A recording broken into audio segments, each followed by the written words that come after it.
Hello everyone, कैसे हैं आप सभी। आशा करते हो अच्छे होंगे और खूब मन लगा के पढ़ाई कर रहे होंगे।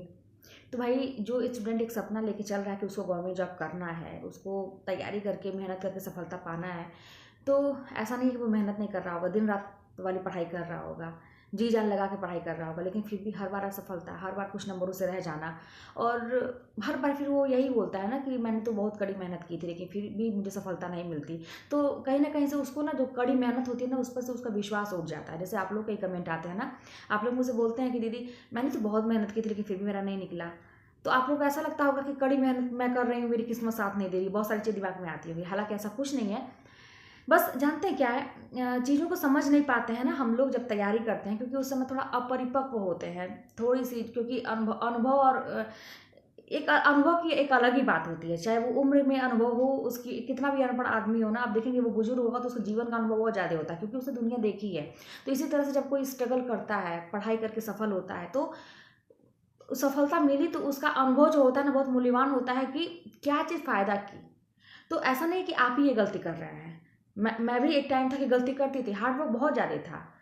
देखिए, वही ना है कि एक बैल भी, गधा भी मेहनत करता है, एक घोड़ा भी मेहनत करता है। तो यहाँ पे बात स्मार्ट स्टडी की ही हो रही है।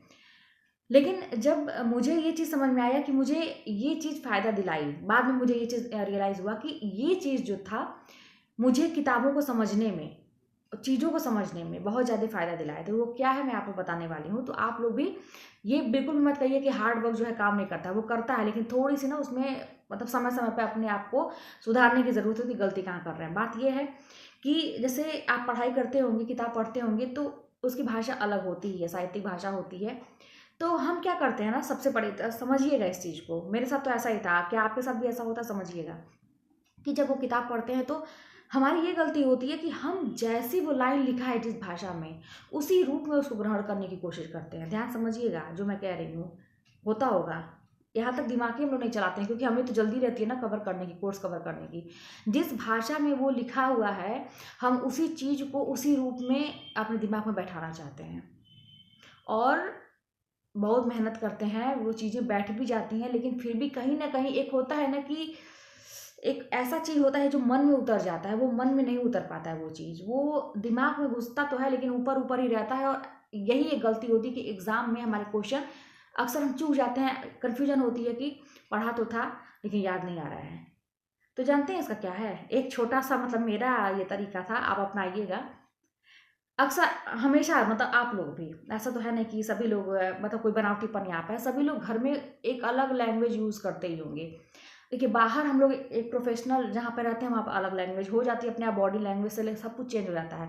लेकिन घर में हम अपने हिसाब से बोलते हैं, जिसमें हमको सुकून मिलता है, सोचते भी हैं अपने हिसाब से, है कि नहीं? आप लोग की भी एक, जहाँ भी आप रहते होंगे, क्षेत्रीय भाषा वहाँ की होगी, जैसे हम लोग के यहाँ की भोजपुरी होती है, तो हम लोग घर में भी यूज़ करना। और ऐसा नहीं है कि खड़ी बोली नहीं यूज़ करते, वो भी करते हैं, लेकिन एक कंफर्ट ज़ोन क्या होता है कि जिसमें हमको सहूलियत मिलती है, जैसे हमारा बचपन जिसमें पला है। आप लोगों की कोई क्षेत्रीय भाषा होगी तो उसमें आपको सहूलियत महसूस होती होगी। तो मैं क्या करती थी ना, जब मुझे चीज़ों को समझना था तो मुझे तो भूत सवार था, पागलपन सवार था कि मुझे तो समझना है, चाहे कोई कुछ भी सोचे, कुछ भी करे, मुझे तो ये चीज़ समझ के ही रहना है। तो जब मैं पढ़ती थी ना किताबों की क्लिष्ट भाषा, मैं जब पढ़ती थी, साहित्यिक भाषा पढ़ती थी, तो 1 लाइन, 2 लाइन पढ़ने के बाद, हाँ, उसके बाद मैं रुकती थी। पहली बात तो मैं समझ, आप लोगों को मैंने पढ़ना बताया है बुक कैसे पढ़ें। 1 लाइन पढ़िए, 2 लाइन पढ़िए, उसको समझने की कोशिश करिए, ठीक है? और समझने की कोशिश जो प्रक्रिया है ना, वो किस भाषा में? अपनी भाषा में, जो हमारी भाषा है। जैसे मैं कोई चीज़ पढ़ रही हूँ तो फिर मैं अपनी भाषा में उसको बोल लेती थी मन में ही कि अच्छा ये मतलब इस तरह से कह रहा है। अपनी भाषा में, भोजपुरी में ही मैं समझ लेती थी, जैसा हमको समझ में आए। उसी भाषा को आसान भाषा में, जैसे मान लीजिए हिंदी ही है, खड़ी बोली है, तो उसको और अपनी भाषा में थोड़ा आसान बना के मैं उसको समझती थी। इस तरह से कन्वर्ट कर कर के पढ़िए, समझिए कि आप ट्रांसलेट कर रहे हैं अपनी भाषा में। बुक बहुत इफ़ेक्टिव चीज़ है ये, बहुत छोटी-सी चीज़ आपको लगेगा कि ये क्या? लेकिन विश्वास मानिए कि किताब आपको तभी समझ में आएगी जब आप उसकी लैंग्वेज पढ़िए, 1-2 लाइन पढ़िए, ठीक है? वो तो आप सीखेंगे उससे साहित्यिक भाषा।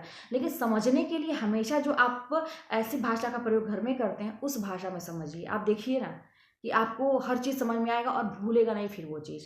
और रिवीज़न भी करिए, खूब रिवीज़न, रिवीज़न तो भाई रामबाण इलाज है। मतलब रामबाण, उसका कोई तोड़ ही नहीं है ना? वो एक ऐसी प्रक्रिया है जिसका कोई तोड़ नहीं है। तो उसी भाषा में आप वो भी करिए, रिवीजन भी करिए, और दोहराइए चीज़ों को, और इस तरह से मतलब किताबों में आगे बढ़ते जाइए। देखिए करके ज़रूर फ़ायदा होगा आपको। तो फिर चलिए मिलते हैं नेक्स्ट वीडियो में। छोटी टिप्स थी, आपको फ़ायदा ज़रूर होगा। मिलते हैं नेक्स्ट वीडियो में। और हाँ, कभी भी ये मत समझिएगा कि हार्ड वर्क काम नहीं करता है, कठिन परिश्रम हमेशा काम करता है। बस आप एक कहते हैं ना कि ईश्वर के ऊपर भरोसा करके, अपने ऊपर भरोसा करके करते जाइए धैर्य के साथ। आप देखिए आपको सफलता ज़रूर मिलेगी। चलिए मिलते हैं नेक्स्ट वीडियो में। कोई बात होगी तो कमेंट के माध्यम में बताइए।